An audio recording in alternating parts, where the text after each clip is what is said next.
अस्सलाम वालेकुम। Welcome to the session. मैं डॉक्टर ज़हीर खालिद।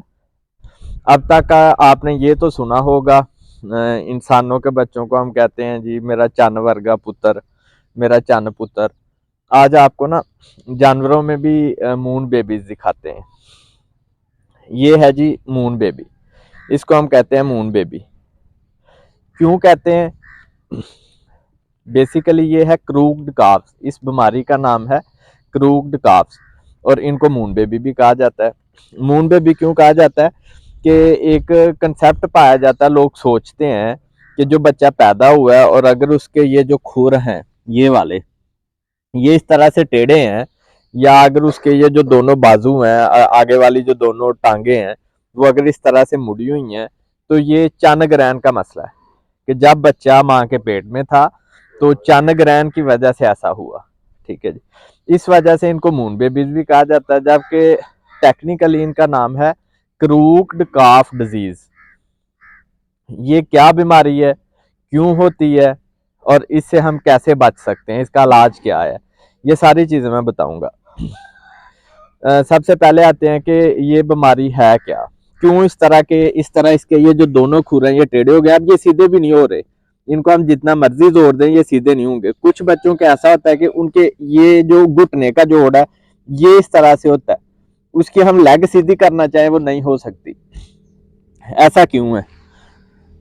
बेसिकली एक जड़ी है लग्यूम फैमिली की। लग्यूम फैमिली हम बोलते हैं ये जो बरसीम और लूसन इस तरह की जो फसलें हैं इसी फैमिली की, वो भी एक पौधा है, उसको हम कहते हैं लुपाइन।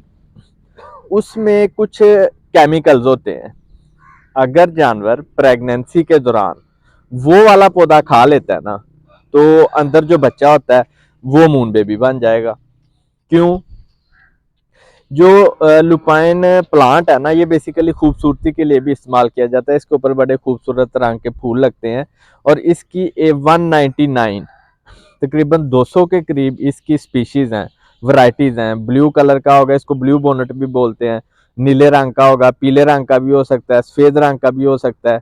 ठीक है जी, इसलिए जब आप अपने जानवर के लिए चारा काट रहे होते हैं तो देखिए अगर वहां आपको ल्यूपाइन फैमिली का कोई पौधा मिलता है तो उसको काट के अपने जानवर को ना डालें, स्पेशली हामला जानवर को ना डालें, क्योंकि उसके पेट में जो बच्चा होगा वो फिर इस डिफेक्ट के साथ, इस प्रॉब्लम के साथ पैदा होगा।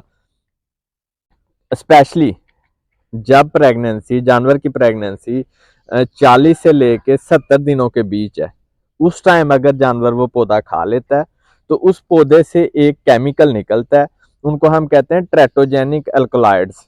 वो केमिकल क्या है? ट्रेटोजेनिक हर वो केमिकल होता है जो माँ के पेट में मौजूद बच्चे को कोई ना कोई उसमें अबनॉर्मेलिटी, अबनॉर्मल बच्चा पैदा करवाता है। तो ट्रेटोजेनिक अल्कलॉइड वो चीजें हैं कि जो उस पौधे के अंदर मौजूद हैं। जब गाय जिसके पेट में बच्चा है और अभी बच्चा 40 से 70 दिनों के बीच, उसके मुख्तलिफ हिस्से, उसकी टांगे, उसके कान, सार, ये चीजें बन रही होती हैं, अगर उस टाइम पे जानवर वो पौधा खा लेता है तो वो क्या करेगा, वो जो उस पौधे के अंदर केमिकल है ना जी, वो जब ब्लड में जाएगा और फिर आगे बच्चे पे जाके वो क्या करता है, उसका वो नशा आवर है। ठीक है जी, वो बच्चे के दिमाग को सिडेट कर देता है, उसको ना गनूदगी में ले जाता है, बच्चा नीम बेहोश हो जाता है।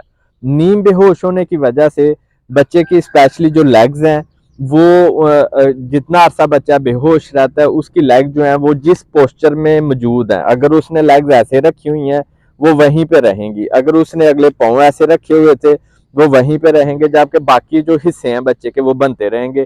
फिर वक्त के साथ साथ बाकी हिस्से तो डेवलप हो गए, लेकिन वो जो चीजें थी जो उस वक्त बेहोशी की हालत में जिस पोस्चर में, जिस पोजीशन में पड़ी हुई थी, वो वैसे ही रहेंगी। बाद में जब बच्चा पैदा होगा वो इस पोजीशन में पैदा होगा। तो ये है जी मून बेबी की वजह कि ये क्यों बनता है। अब हम आते हैं इसके इलाज की तरफ। तो इलाज इसका जो है ना, चूंकि ये कंजेनिटल अबनॉर्मेलिटी है, इसमें एक अबनॉर्मेलिटी ये भी होती है कि अक्सर बच्चों का ना ये नाक वाला और मुंह वाला रास्ता है, इसके दरमियान में जो पर्दा होता है ना जिसको हम तालू बोलते हैं, वो नहीं होता। ये भी एक प्रॉब्लम आता है मून बेबीज में, उनको भी हम मून बेबीज कहते हैं।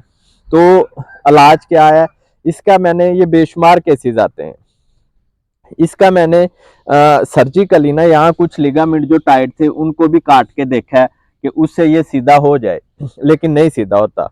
काफ़ी सर्जरीज मैं इसकी कर चुका हूँ, लेकिन ये सक्सेसफुल नहीं हुआ। हाँ, ये जो इसका ये खुरा है ना, जिसकी ये लेग इस तरह से हो चुकी होगी, वो उसका तो कोई हाल नहीं। हाँ, जिसका ये खुर ऐसे टेढ़ा है, बाकी लेग सीधी है, उसको हम कर सकते हैं कि यहाँ पे रुई रख के उसको प्लेटें लगा के ना फटियां बांध दें, या इस तरह की कोई चीज बांध के सीधी करके बांध के, तो उसको को 2-3 वीक के लिए ऐसे छोड़ दें, फिर वो बेहतर होना शुरू हो जाएगा। एक तो ये, दूसरा अभी इसी को देख लें, इसके घुटने तो सीधे हैं, सिर्फ ये जो जोड़ है ना, इनको मसला है। अब हम इनको बांध देंगे तो ये ठीक हो जाएगा। ना भी बांधे तो 2-3 महीने तक ये आहिस्ता आहिस्ता ना ये वाला जोड़ सीधा होना शुरू हो जाएगा। जो जो इसकी ग्रोथ होती जाएगी, ये जोड़ सीधा होना शुरू हो जाएगा, और ये जो इसकी लेग है ये ठीक काम करना शुरू कर देगी। ठीक है जी।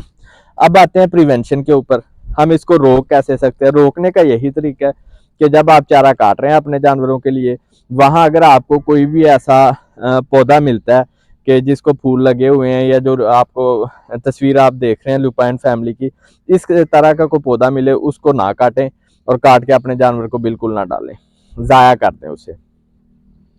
फिर इसके अलावा एक क्वेश्चन यहाँ पे आएगा कि कुछ फार्म पे, पंजाबी में क्या कहते हैं, दद्दड़ बूटी कहते हैं जी। ये उजैर बता रहा है कि पंजाबी में हम इस बूटी को दद्दड़ बूटी कहते हैं भी नहीं खाता जी।